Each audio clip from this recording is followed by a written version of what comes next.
growing up from the international climate research that takes place in Africa without the input of African voices. They are the custodians of their own money.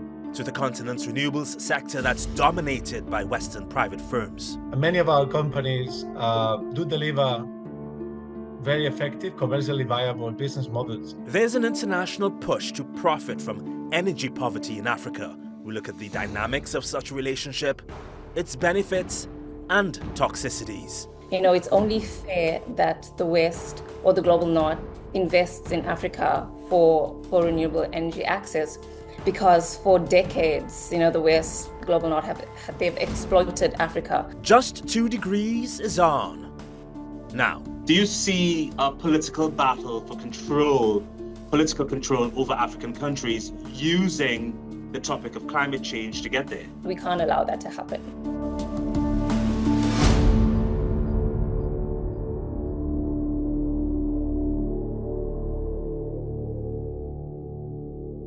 the International Off-Grid Renewable Energy Conference and Exhibition took place at the end of February.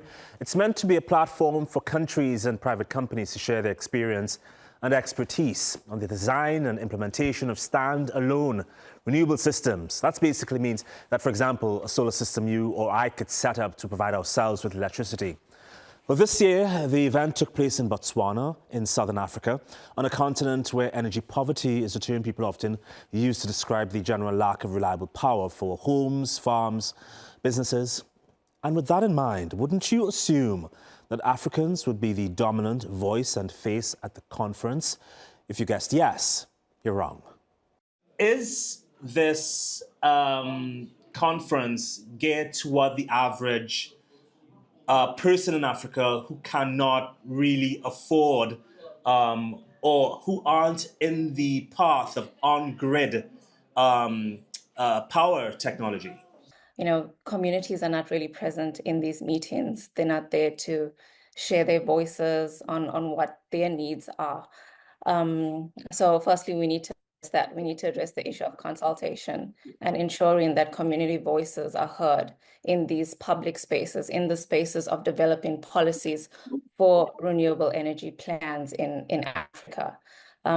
Because we can have huge policies, but and great policies in paper relating to moving to renewable energy, but that could also lead to inequality as well. So therefore, it's very important for communities to be involved in this, yeah. Who is prevalent at these conferences, if not African voices and faces? Companies, I think it'd be renewable energy companies that are there, or, startups, or... That are based in the West? In the global North, yeah, in the West, yeah. Also, in Africa itself, the faces of Africa that would be there would be maybe African Development Bank, African Union, governments, ministers, policymakers could be present there as well, and civil society, some civil society as well. But largely, it's private sector and government that would be present at these. So if private sector Western organizations are prevalent at these renewable conferences that are meant to give Africans the energy they need, what does that say for this cycle of dependency that some African countries have on Western countries, and this state of this status quo where some African countries remain ultimately powerless in the face of these other institutions?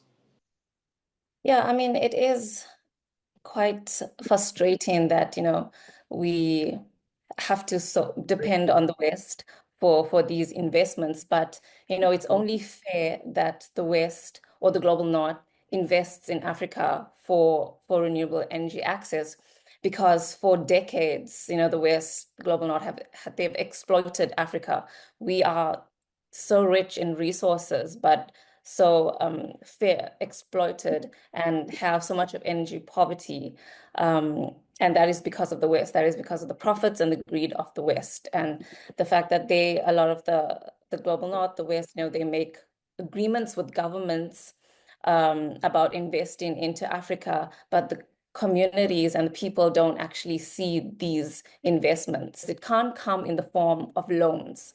That's very important because of our the burden of debt that Africa has. So yeah, it needs to come in the form of grants, and there needs to be a lot of governance and a lot of transparency. You see quite a few countries, huge countries in the global north, invest their time and energy in African countries and quite often use it as a political tool. Do you see the same when it comes to renewables? Because it is the future of energy. Do you see a political battle for political control over African countries using the topic of climate change to get there? It can. I mean, it is possible. It can be manipulated into that situation where, there's a lot of control by the West in Africa in terms of renewable energy, but we can't allow that to happen, which is why, like I said, communities need to be made aware of this. Communities, need to be educated in terms of renewable energy investments. And we need to talk about, a centralized grid and a decentralized grid, what's best for communities. A centralized grid, if you look at that, it is, it has its pros and cons. It's large scale, but communities still don't have a lot of control in terms of energy access, and they still have to rely on utility companies to give them electricity, and this could lead to high prices. Whereas a decentralized grid, communities can have some control as to the energy access and be energy efficient. It may not work to a large scale like industrial areas and so on, but if you look at communities in and around Africa, this could work. Well, one of the organizations providing off-grid power to hard-to-reach African communities is the Global Association for the Off-Grid Solar Energy Industry, or GOGLA. So we know energy poverty is a huge problem. The International Energy Agency says 80% of people without access to electricity live in sub-Saharan Africa. How is your organization helping? GOGLA is an industry association, so we work with over 200 off-grid solar companies. We represent the private sector companies across South Sahel Africa and South Asia. And many of our companies do deliver very effective, commercially viable business models in the rural unserved areas where people have not energy access and it's not foreseeable that they will receive any electricity grid expansion in the near 5 to 10 years. So at GOGLA, we provide technical assistance, policy support, we engage with financiers, and we network our members and companies in the industry with all that ecosystem of players so that the companies can accelerate the deployment of innovative digital off-grid services to the rural communities. How does someone initiate getting access for off-grid solar power? So generally, communities in the rural areas with no power, they generally consume batteries, they consume kerosene, so they light up the households with pretty unsustainable, pretty dirty fuels. The first step into the electricity tiers or electricity access is generally throughout a solar lamp or a very small solar kit, which comes with a small solar panel and a battery. That gives them a much better access to electricity. They can charge their mobiles, they can have a couple of bulbs illuminating or lighting up their households, and that comes at the same cost as kerosene and batteries. And so that is usually the first step into electricity access. Can you just go back a bit further? So if I live in a rural area, how do I have to reach out to you?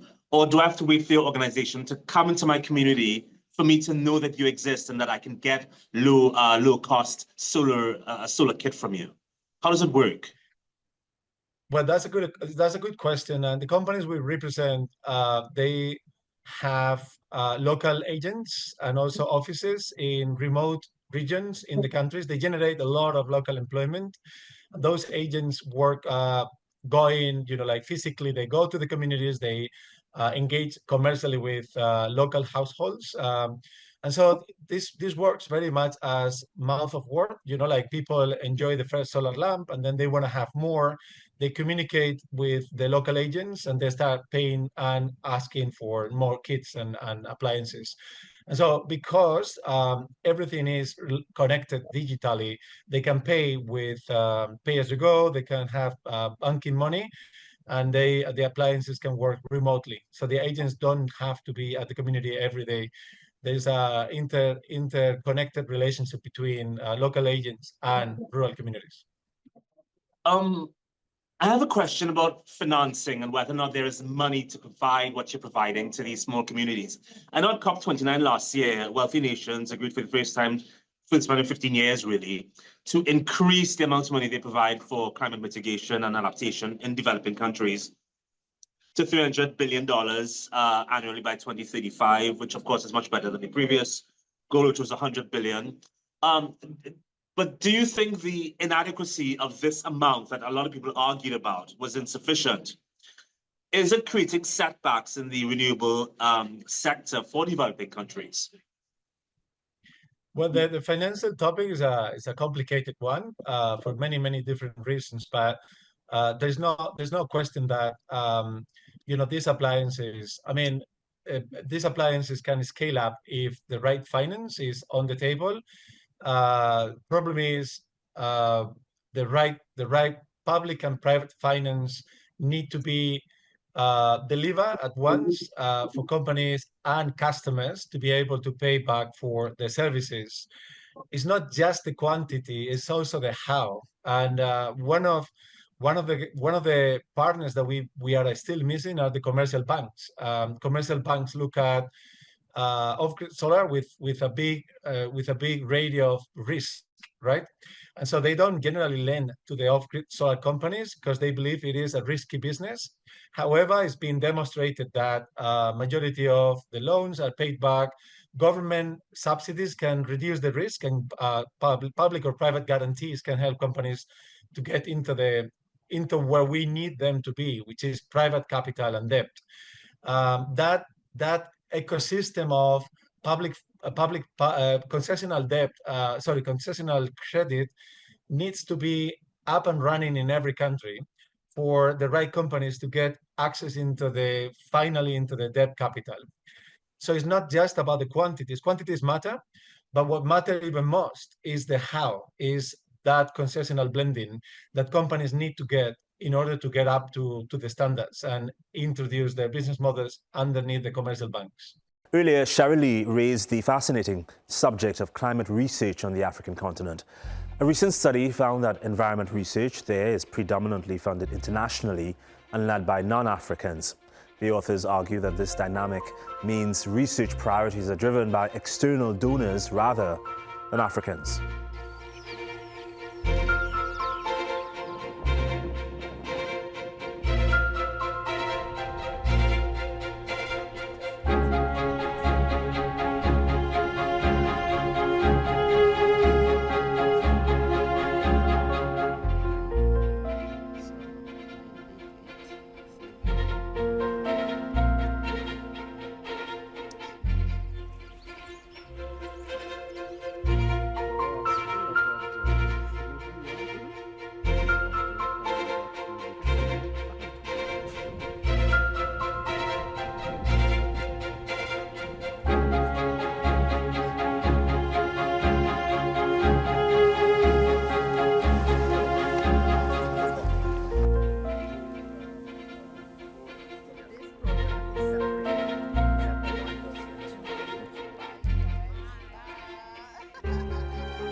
To understand how all this is playing out on the ground, we got in touch with Nura Jibo. He's the director of the African Climate Change Research Center based in Nigeria. A small portion of climate research funding goes to actual African institutions, about 14.5% compared to 78% of that money going to institutions out of Africa, about Africa. Why do you think that is? Because if you really think about pumping money into African countries, to African institutions, And what we do with the money, or what African leaders or African countries are doing with the money in their institutions, is really a sad story indeed. They are the custodians of their own money. The money comes from them, of course, yes. That one, you cannot rule this out. The money is coming from the World Bank and IMF. And of course, the key player in World Bank and IMF is United States. That is why. Do you think these institutions not trust African institutions, African climate research institutions, to do their own research? Do you think it's a situation of trust? Exactly. Everything, it has to come down to trustworthiness. I don't see any reason whatsoever why should United States or United Kingdom give climate funding to, for example, my country, Nigeria, when my country's annual budget is counting in about 27 trillion naira. We don't need any funding support to work on climate. Let me just clarify something. You're saying that Nigeria is wealthy enough to do its own climate research itself, and therefore exactly. And again, coming back to your question, you know, this money that we are talking about, where 78% goes to the global north, and the global south is receiving very minimal percentage indeed. We are talking of Green Climate Fund, Global Environment Facility, and the World Bank Climate Technology Fund. These kind of funding bodies under the United Nations, let me tell you the sad story. We have been receiving a lot of pledges. For example, we just closed our meetings in Baku in Azerbaijan, where $115 billion was realized in pledge. This money for 15 years that, or for over 14 years that I have been attending United Nations Conference of Parties meetings, I have never seen it. I have never known where it is coming from. Where is it? Who is the person in charge of it? All we are told in that United Nations summit is that the global actors have realized $115 billion in pledge. Where is that money? I don't see it. Where is it going? Then who is in charge of it? If at all we want to get this right, we have to put a searchlight into African leaders. The bulk of the money that World Bank and IMF are given to African leaders, they are not using it they are using it as a detriment of their people. You see an African leader going to IMF and World Bank to collect loan, and they are not really giving that money or overseeing that money to what it should be done with. They do whatever they want, and in the end, most of these monies are being stolen by the governments. I'm sorry to tell you this. If your financier doesn't have confidence in what you are doing, and the IMF and World Bank cannot claim innocence, they cannot say the money they have been given to African leaders has been used judiciously. They can't claim innocence in this regard, because I come from the non-governmental organization side, African Climate Research Center. I could tell you how much we have gotten in terms of funding from IMF and World Bank. For 14 years now, we have gotten zero. Even when I have taken ample time to submit enough proposals to Green Climate Fund, to Global Environment Facility, it is high time for all of us to get serious. Meanwhile, many countries on the continent are actually at the forefront of the clean energy transition as solar power becomes more affordable and efficient for both households and businesses. And in Freetown, Sierra Leone's capital, this growing need for clean energy has sparked a wave of innovative projects. Rickshaws, tuk-tuks, or kekes, as the locals call them in Freetown, are a part of daily life. They're everywhere, buzzing up and down crowded streets and through bazaars, transporting people from one place to another. But with all that movement comes the release of harmful fumes that poison the air. And for James Samba, a 23-year-old engineering student in Freetown, this pollution hit close to home. His uncle, who spent much of his days riding in a keke, became seriously sick. A respiratory illness took his life. Most of the fossil fuel emissions do come from vehicles like the bike, which my uncle used to hang on. So that actually battered the entire idea of electric vehicles, of which I started by creating the electric wheelchair, which my uncle, of course, began using until he later passed on.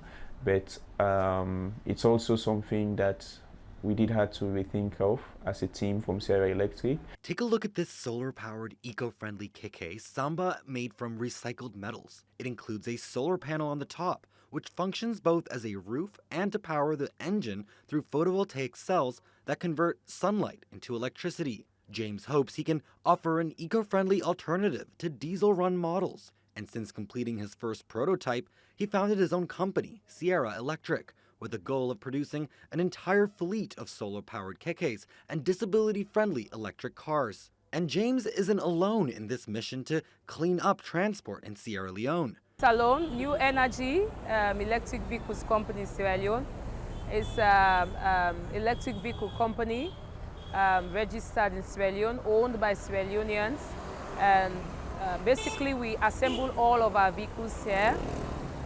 The goal is to transfer knowledge to our people and help so many people to gain employment, looking at the transportation challenge in the country.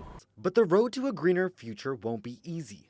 In Sierra Leone, the national power grid is unreliable, and the 6-month rainy season threatens the long-term viability of solar energy. And with only about 20% of households having access to electricity, making solar-powered electric vehicles work on a large scale will also be challenging. But data from the UN says more than 90% of the electric vehicles market's future growth will occur in low to middle income nations like Sierra Leone. In recent years, there has been progress. African-based companies like Easy Solar have brought power to shops and agents in all of Sierra Leone's 16 districts. What is clear is that any effort to drive the solar-powered transformation of Sierra Leone streets, where air pollution claimed 1,200 lives in 2021, is not just important, but essential. We've talked a lot in the past about greenhouse gas emissions on this show. Might be time to talk about how they're actually measured. It began in 1958 when Charles David Keeling established the first continuous monitoring program at the Mauna Loa Observatory in Hawaii. Using a precision instrument, Keeling recorded carbon dioxide levels at 313 parts per million, meaning that out of every million air molecules, 313 were carbon dioxide. This marked the beginning of the Keeling curve, which tracks the rise of CO2 levels over time.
And that's our show.